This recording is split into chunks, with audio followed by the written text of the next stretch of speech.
नमस्कार दर्शकों, मैं आयुष राज आप सभी का अपने YouTube चैनल पे बहुत बहुत स्वागत करता हूं। लोक जनशक्ति पार्टी में पिछले कई दिनों से जो राजनीतिक उठापटक चल रही थी और जब पशुपति कुमार पारस द्वारा 5 सांसदों के साथ अलग गुट या कहें कि चिराग पासवान से अलग होना जब ठान लिया था, उस वक्त कयास ये लगाए जा रहे थे कि शायद अब चिराग पासवान अलग थलग पड़ जाएंगे पार्टी में और उनका राजनीतिक सफ़र शायद अब अन्य पार्टियों के साथ चला जाएगा। लेकिन कुछ दिनों के बाद जब चिराग पासवान ने राष्ट्रीय कार्यकारिणी की बैठक बुलाई और उस बैठक में 50 से 55 सदस्यों ने जब चिराग पासवान के साथ कदम से कदम मिलाकर राजनीति करने का निर्णय लिया, तो इसके बाद कई राजनीतिक दलों को जो भ्रम की स्थिति थी कि क्या लोक जनशक्ति पार्टी खत्म हो जाएगी और क्या लोक जनशक्ति पार्टी का अस्तित्व अब पशुपति पारस के द्वारा चलाया जाएगा, लेकिन अब उस कयासों को अब विराम लगता नजर आ रहा है। क्योंकि जब ये राष्ट्रीय कार्यकारिणी की बैठक समाप्त हुई, उसके बाद जब मीडिया से जब चिराग पासवान ने बात किया और उन्होंने कहा कि जब हनुमान को जब आवश्यकता हो तो राम को खुद मदद करनी चाहिए, यानी चिराग पासवान ने सीधा सीधा इशारों में यह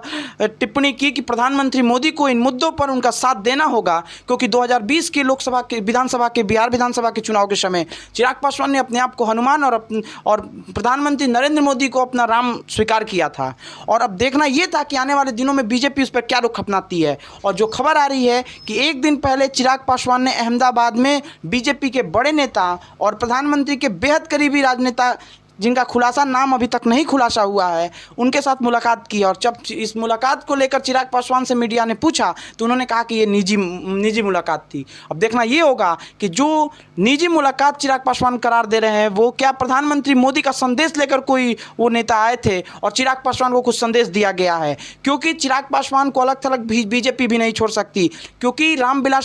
चिराग पासवान न सिर्फ लोक जनशक्ति पार्टी के राष्ट्रीय अध्यक्ष हैं, अपितु वो रामविलास पासवान जिन्हें दलित राजनेता के तौर पे भारत में एक मजबूत और दृढ़ संकल्पित नेता माना जाता था, उनके सुपुत्र भी हैं। और बीजेपी नहीं चाहती है कि दलितों में यह संकेत जाए कि आने वाले दिनों में चिराग पासवान का साथ छोड़कर बीजेपी ने छलावा किया है। और अब देखना यह होगा कि उत्तर प्रदेश में चुनाव है और उत्तर प्रदेश के चुनाव से पहले दलितों में यह स्टेटमेंट और ये संकेत न जाए, इसको लेकर भी बीजेपी काफ़ी कोशिश कर रही है और चिराग पासवान को साथ लाने का प्रयास कर रही है। वैसे चिराग को